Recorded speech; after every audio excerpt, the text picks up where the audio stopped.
Hey, it's Luke without a darts. We are checking out the Maxim Pro, and we're going to show you how to put this neutron solenoid inside for that just clacky action that I love so much. Before we get going any further, this is a LiPo battery mod. LiPo batteries do need to be handled with care, so please read the descriptions on the website, read all of your manuals with both the battery and your charger, and make sure that you're taking care of your LiPos, because they can be hazardous if not handled carefully. First, I'll start with all the tools you're gonna need. You are gonna need a soldering iron, wire strips, or something like an X-Acto knife to actually strip away wire. You may want a spudger to get the blaster open, a number 2 screwdriver, a number 1 screwdriver, a pair of pliers, a pair of snips, and recommended would be a Dremel as well for cutting. And helping hands are always helpful. You're also going to want eye protection for any dremeling and soldering work you're going to do. Also, you'll need a hex key. This is a 2.5 millimeter. Hot glue or super glue is also going to be required to mount the switches if you want them to really stay in place,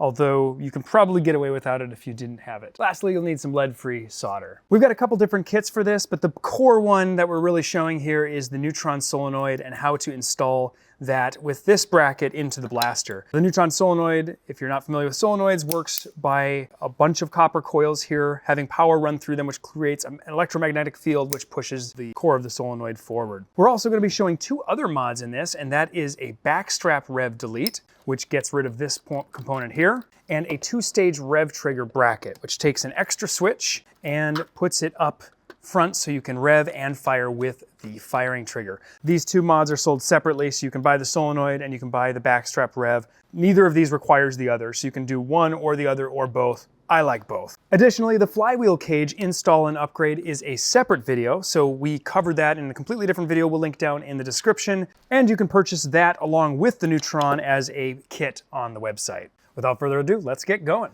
First thing we're going to do is take a number 2 screwdriver and remove the battery door. After removing the battery door, we're going to remove the actual battery cavity. There's 1 screw in here. For the rest of the screws, including that battery cavity, you should be using a number 1 screwdriver. I'm going to use this power driver here that we love. Make sure that if you do use a power driver that it's got ratcheting control so that you can turn the torque way down. Otherwise, you'll strip out your screws. Now I'm going to go ahead and remove all the rest of the screws with that number 1 screwdriver. Usually when I'm working on a blaster, there's always one pesky screw that doesn't want to come out. And this is where you might need a spudger just to split these sides of the shells and get this thing open. See, there we go. Seemed like down in here really likes to catch, so I just used something soft. I got the spudger tool. Anything that's not metal would be great so you don't mar your plastic. Now we are going to be cutting on this part of the shell because we need to make room for the solenoid. So to do that, take all of those screws out. All of the screws are the same size, so you can store them all together and keep them separate. There's also a pin here on the inside that's for the trigger. You can set that aside for now, but it will fall out when you do some dremeling or cutting on this part. Now we're going to go ahead and take out the stock pusher because we're not going to be using that. I'm also going to go ahead and take out some parts that tend to just fly out anyway because they're going to get in our way as we do some demolition here. It's worth noting there are 2 mag releases. When I put this back, I'll show you which is which, but you only really need one if you're going to use talons. Now we're going to take a Sharpie and I'm actually going to mark everything I'm going to cut. So we're going to cut away this screw boss here and all of this, a little bit of this guy here, there. So hopefully you're able to see where you want to cut. I've indicated it all in black there, and we're just going to go ahead and cut all of that webbing out. And we're just aiming to get this mostly flush to the surface. It doesn't have to be perfect because the actual plate itself has a tolerance for that, so it just has to be down to about 1 millimeter or 2 deep. When in doubt, you can actually check where this lines up. This little bit here lines up with that webbing up there, which you're going to leave intact, and this part here rams right into that corner. And this little hole goes right on that screw boss. This is a good time to put on your eye protection. So there we have it. We've done all of the demo on this part, and essentially we've removed all this screw boss and this webbing. We've flattened out this webbing here a little bit. We've got it back out there. The way you can check this is you actually take your plate without the solenoid first and just drop it in place. And this top here should sit flush, just like that. And you should look nice and level. And then what you also can do afterwards is drop your solenoid in there like this, slide it all the way to the forward, look down the muzzle, and you should see that solenoid's dead center, so we know we're good.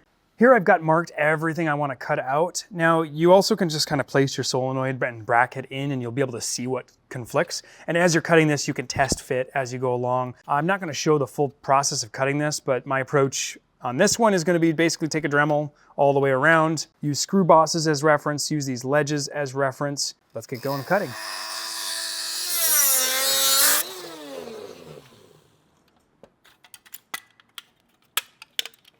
And then you'll have a fun little piece like this when you're done. Here you can see the actual cutout. I'll try to show you a little bit of every angle in case that's helpful for you. Really, again, if you get stuck, just place the solenoid in the blaster, try close the shell, and you'll find out what's conflicting. You can take more time to make this pretty. I really didn't spend any time trying to make this look nice. I don't really mind what it looks like, but if I wanted to show off or something, I'd probably spend a lot more time cutting less and exacting, cutting out the little bits real nice and cleanly. We're going to relocate this rev switch and get rid of the backstrap rev, which we removed, and we're going to put it right down here on the new bracket. And it will kind of tuck underneath here. If you have any problems, you can always take the trigger off, but I did make this so you could just get it in there, kind of work it in. And when it's in, it should sit nice and flush on the bottom. It technically will hold in place just like this, but I would recommend adding a little bit of cyanacrylate, some super glue or hot glue underneath there just to hold it in place more permanently. Now I'm going to go ahead and remove our rev trigger and we're going to replace it in its new home. We're actually going to desolder one of these terminals, but you can go ahead and install it, and where it's going to sit is right there. You'll take two of these M2.6 by 10 screws that are included in the kit, and you'll use them to secure this to the bracket. Once you've got that in place properly, it should hold the switch closed when the trigger's in the front position. So as you pull the trigger, it will rev the blaster, except we do need to do some rewiring up there. We'll get to that in a minute. Doing this slightly out of order, but I'm just going to put a little bead just to make sure that that stays in. Next, I'm going to take this DB2 switch included in the kit, and I'm going to drop it onto this bracket that Dart Zone so kindly left in their blaster for us. Up top, I'm using the screw included in the kit. The bottom is a recycled screw from the switch when it was down here. There we have it. So if our switch is working, we can check this. Yeah, it's great. Now we're going to go ahead and take our solenoid and install it in our bracket. You want to just slide it all the way forward like that. Your holes should line up on both sides. If they don't, something's wrong. And then we're going to thread in all 4 hex screws. Now we're going to go ahead and install our solenoid bracket. Hopefully you've already tested that this sits all the way flush, but kind of goes from top to bottom. You'll pretty obviously see how it lines up. And if that all looks good, you can either put a little glue on the bottom and then install it, which I'm gonna do now, or you can just put glue around the corners, but I'm just gonna go ahead and put a little bit like that. Best thing about hot glue is you can get it undone very, very easily by just using rubbing alcohol. You just dump some rubbing alcohol in there and this will come apart like magic, all of these switches and everything. Then you're gonna take your 2 small flange screws, and these are the screws that were originally attached to your pusher arm and to the end of the spring from the original linkage, and you're going to put one here and one there to hold this in place a little more firmly along with the glue. Note that you don't need to over tighten these, especially the top one there. Now we're going to go ahead and install the back strap rev. The first thing you want to do is remove this screw right here. And you can take that out completely. Then we're going to take our M2.6 by 10 screw like that and just drop this onto this peg and screw that guy in place. It should be very snug and should be all nice and lined up on the sides. So that's good to go. Now we're going to go ahead and remove this piece right here. So there's one trigger screw and we'll pop this guy out and we no longer need him. Now we're ready to solder. If you haven't kept your eye protection on, go ahead and put it back on now. First thing we're going to do is on this middle terminal, we're going to swap the middle wire from the middle to the bottom, which is the normally open to the closed. And what that's doing is when it's normally closed, it won't trigger until you release it, which is what we want. So we're gonna go ahead and desolder that middle wire. Try to avoid melting your switch while you're doing it. Now you wanna make sure that you path this wire underneath your spring. And if you have to glue this down after, if you're finding that the solenoid spring or solenoid are anywhere in the way, you'll wanna just use a little bit of hot glue. Now our last step is to wire in the solenoid, and this is really, really easy. You can take either wire from the solenoid, there's no polarity here, and we're going to connect one wire directly to our negative lead from our battery, and the other from the positive lead to the normally open, and then finally the common to the other lead here. We'll do our negative lead first, so I'm just gonna make this long enough that I can easily splice it somewhere in here. We're gonna add it onto the existing wiring since we have this. This could technically be connected anywhere to any of the black wire in the blaster. So you actually could solder this to your flywheel terminal, the negative flywheel terminal if you wanted. But I think I'm gonna find it easiest to do it right here. So we're gonna cut that. I'm gonna make sure you strip off enough because you're actually gonna splice this in line. So I'm actually gonna get a little bit extra. I like to wrap it around when I do this. And then we're gonna take our negative. Now this blaster actually had a pinched wire from the factory. So when I do the positive, I'll actually use that. But I'm gonna go ahead and strip a little bit of the black here, just like so. I'm gonna take that cut wire I have and I'm just going to loop that around once or twice. I like to make a physical connection here. It not only makes soldering easier, but it will make your joint stronger.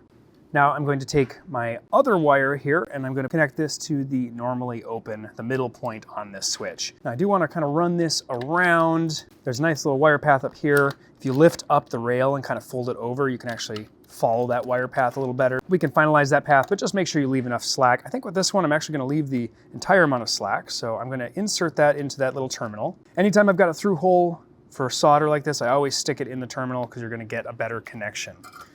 Next, I'll take that scrap piece from the solenoid wire and I'll solder that to the top terminal switch here, which is the common terminal. Then I'll strip the end of that wire. Since I had a little bit of wire damage, as you can maybe see here on camera, I'm going to really carefully strip that spot specifically. Hobby blades are great at cutting silicone, and if you just don't push too hard, you won't break the wires. Now that wire was actually just a little pinched from the factory, but it's no damage whatsoever there. Now you may notice something here. We have exposed two wires that could potentially touch each other and cause a short later. Now it's really important that we do cover those up when we're done with this. If I was rewiring the blaster, I'd probably wire these in different places so they don't touch each other. But since Dart Zone has done 90% of the wiring for us, we're gonna just leave that. Now I'm gonna go ahead and apply some electrical tape to these bindings. Now there is heat shrink that can be wrapped around and heat shrinked on. That would work better than this or be a better alternative to like really secure these. The downside to E-tape is that in heat or over time it can dislodge and it could cause a short. So you do want to make sure that you're taking care of these two solder joints here. Lastly, I'm actually going to take a piece of kind of medium-sized heat shrink. I'm going to put this down on that joint and then I'm going to use a heat gun to try hold that all together as best we can. Now that we've got that all done, we're gonna go ahead and follow the wire path from the previous wires that come from the stock blaster. There are some nice little wire channels there. You should be able to poke the wires down on top. And if you have any problem with them staying in place, you can apply a little hot glue. The main thing here is you want to avoid having any of the wires get in the way of the solenoid because the solenoid is going to move around like crazy here and it can cause some issues. Hot glue doesn't stick to silicone wire very well, so you're really creating a cavity or a tunnel that stays in, and you can kind of just push down, use that to hold in place. And I'm going to do the same in this area right here because I really don't want this getting in the way of our solenoid. Now we're going to actually put back all of our pieces since we've got those wires in place. This is also the time we'd want to test the blaster. I'm going to use the test pack because why not use a low current source in case something's wrong. I'm quite confident this is good though. So we should see rev. We are good to go there. We'll do a full test at the end with a LiPo. One other thing I wanted to show you how to do is that depending on your preference and how sticky your trigger is, you're going to want to increase the tension on your spring here, and that's to ensure that this stays forward at all times. So the easiest way to do this is to actually loosen up this one screw. We're going to pull that out, effectively just going to shorten this guy here. I'm going to clip off not only those two that are there, but I'm going to clip off probably the next two.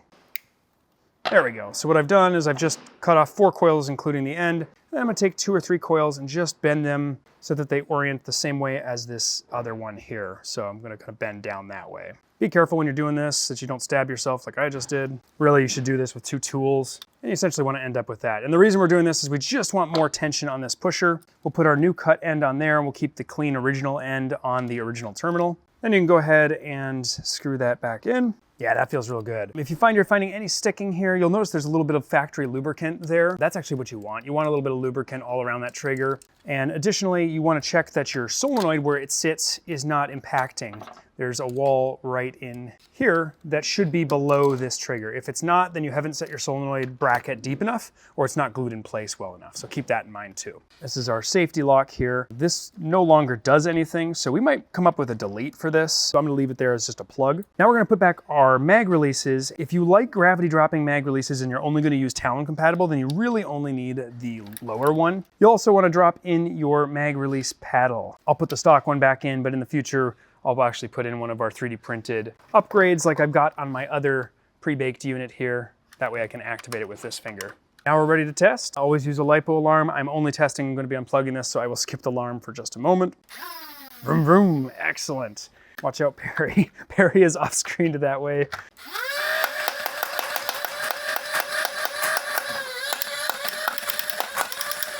Ah, I'm pinching the mag. Oh no, and I'm also out. You can't pinch the mag, the follower won't go through, but as you can see, it is extremely snappy. You can basically fire this as fast as your mag will keep up and as fast as your finger can make the solenoid activate. I would expect with some training, you can probably get 10 rounds a second out of this, 8 to 10, somewhere in that range, kind of like you can with a pretty average level paintball marker these days. I'm gonna go ahead and reset my mag release and my other parts that have popped out due to testing the blaster open.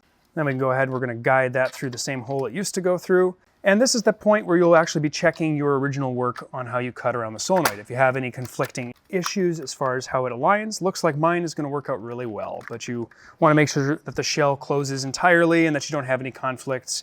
If you do, just investigate kind of where it might be hitting and whether you've got anything that's stopping you from closing the shell. This one is looking quite good, so put in all the screws, which are again all the same size, and you're essentially ready to go. And with that, we have got our completed mod done. I love making these videos. We love doing tutorials. Let us know what you'd like to see next as far as tutorials. We've done a lot on the Maxim. We've had a really good time with this. If you haven't watched already, we have our flywheel cage video and we have our full auto guide for the Maxim Pro as well if you like to go with a gear pusher. Appreciate you watching. Until next time, I'm out of darts.